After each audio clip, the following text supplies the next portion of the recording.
दोस्तों, आप गरीब परिवार से हैं, आगे पढ़ना चाहते हैं तो आपको क्या करना चाहिए? तो यहाँ पे दोस्तों पहला तरीका है, अपने पढ़ाई को नंबर वन बनाओ। यानी 10th क्लास में आपके अच्छे मार्क्स होने चाहिए, 12th में अच्छे होने चाहिए, ग्रेजुएशन में अच्छे होने चाहिए। अच्छे मार्क्स का क्या फ़ायदा होगा उसको हम थोड़ा सा समझते हैं। देखो, आपका जैसे 10th क्लास में अच्छा मार्क्स आए हैं तो आप लोगों की नज़रों में आ जाएंगे।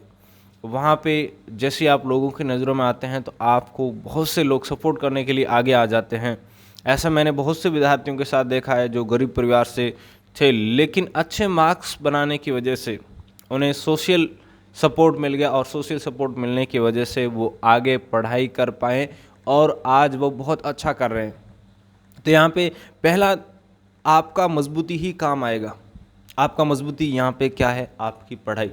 दूसरा दोस्तों, बहुत इम्पोर्टेंट बात है, ध्यान रखना होगा दोस्तों, कहीं भी आपकी कोई ऐसी गलत आदत नहीं पड़नी चाहिए जो कि आपकी आर्थिक स्थिति को सुधरने ही ना दे। जैसे नशा करने की आदत दोस्तों लग जाती है जिन विद्यार्थियों की, तो दोस्तों कहीं ना कहीं वो हमारी प्रोडक्टिविटी पर इफ़ेक्ट करती है, हमारी ब्रेन की इफ़िशिएंसी पर इफ़ेक्ट करती है।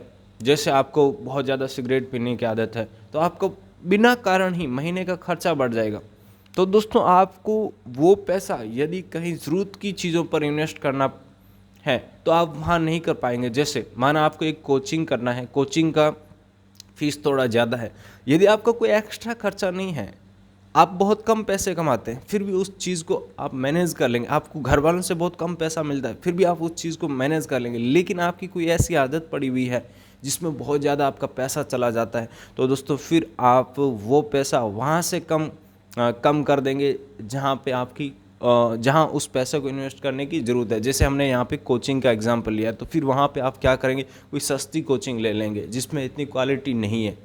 तो ये ध्यान रखें दोस्तों, आपको पहली बात गांठ बांध लेनी है कि आपको नशा नहीं करना है। दूसरी बात ध्यान रखें इसी के साथ दोस्तों, हमेशा हमें जीवन में सब कुछ नहीं मिलता है, कुछ ना कुछ ऐसा रहता है। ये इस समय की कह दो या इस युग की कह दो खास बात है। आपके पास पैसा हो जाएगा, हो सकता है स्वास्थ्य ना हो, स्वास्थ्य है पैसा नहीं है, पैसा स्वास्थ्य दोनों है, लेकिन हो सकता है आपके लिए कुछ और दूसरी दिक्कत हो, आपके हो सकता है बच्चे कहना नहीं मान रहे हो, यानी कुछ ना कुछ तो आपके जीवन में अड़ंगा रहेगा। परफेक्ट लाइफ हमें कभी भी नहीं मिलता है, तो ये बात ध्यान रख लो कि हमें सब कुछ नहीं मिलने वाला है, इसीलिए कुछ चीज़ों के साथ कॉम्प्रोमाइज़ करना शुरू कर दो। जैसे आप नॉर्मल परिवार से बिलोंग करते हैं तो यहाँ पे एक स्पेशली आपको ध्यान रखना है कि गर्लफ्रेंड इत्यादि के चक्कर में नहीं पड़ना है, उनसे थोड़ा डिस्टेंस रखना है। अब ऐसा मैं क्यों बोल रहा हूँ, क्योंकि एक मेरे दोस्त की मैं आपको कहानी शेयर करना चाहूँगा। उसने सेकेंड ईयर में ही शादी कर ली, लव मैरिज कर लिया।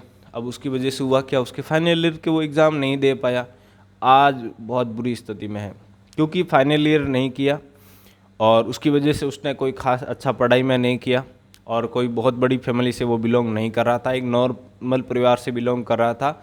इसकी वजह से आज भी वो कोई छोटी मोटी नौकरी कर रहा है दोस्तों, और आगे उसमें इंक्रीज होने की कोई संभावना नहीं बची उसके पास क्योंकि उसने सारी पॉसिबिलिटीज़ खुद ख़त्म कर ली है।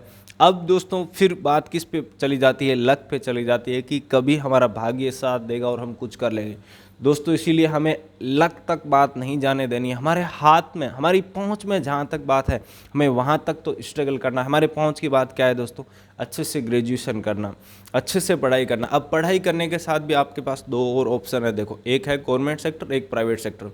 गवर्नमेंट सेक्टर में जाना चाहते हैं तो आप अपना एक एग्ज़ाम सेलेक्ट कर लो कि मुझे ये एग्ज़ाम क्वालिफाई करना है, मुझे ये जॉब करनी है, तो उसके लिए आप अच्छे से प्रिपरेशन करो।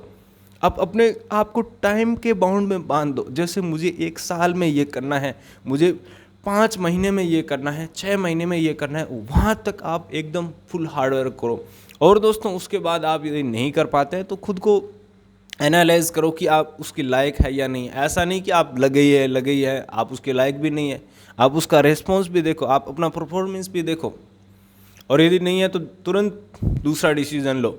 ठीक है। अब देखो यहाँ पे दूसरा जो सेक्टर मैं बता रहा हूँ वो है प्राइवेट सेक्टर। प्राइवेट सेक्टर में जैसे आपके अंदर कोई टैलेंट है, माना आप गाना बहुत अच्छा गाते हैं तो आप ये चाहते हैं कि आप सिंगर बन जाए, आपका वीडियोग्राफी बहुत अच्छा है तो आप ये चाहते हैं कि आप वीडियोग्राफर बन जाए, आपकी टीचिंग बहुत अच्छी है तो आप चाहते हैं कि ऑनलाइन टीचर बन जाए। तो दोस्तों वो भी आपको ध्यान में रखते हुए चलना है कि यदि आपके पास कोई ऐसा स्किल है, टैलेंट है, तो उसको ज़रूर इम्प्लीमेंट करना चाहिए दोस्तों, और उस पर हार्ड वर्क करना चाहिए, मैक्सिमम वर्क करना चाहिए, जिससे कि आपको वहाँ से तुरंत कम से कम टाइम में ये पता लग सके कि आप उसके लायक है या नहीं है। और यदि आपको जैसे ही पता लग गया कि हाँ आप इस कार्य के लायक है, ये आप कर सकते हैं, लायक होने का मतलब है कि वहाँ से हम ऑलरेडी उतना पैसा कमा सकें जिससे कि हमारा खुद का खर्चा चल सकें और हमारी ज़रूरतें पूरी हो सकें। स्टार्टिंग में या कुछ समय के बाद, कम से कम 1 साल के बाद तो दोस्तों आपके पास वो कार्य इतना पैसा देना चाहिए जिससे कि आपका खुद का खर्चा निकल सके। ठीक है, वहाँ से पता लगेगा कि आप उसके लायक है या नहीं है। और किसी कार्य के यदि आप लायक है तो दोस्तों उसको इतना करो कि आपके जितना और कोई कर ही ना सके। उससे होगा क्या कि आप उसके एक स्टार बन जाएंगे, आप उसके एक एक्सपर्ट व्यक्ति बन जाएंगे। और दोस्तों एक्सपर्ट व्यक्ति को कोई हरा नहीं सकता, कोई बीट नहीं कर सकता, क्योंकि वो किंग होता है अपने क्षेत्र का।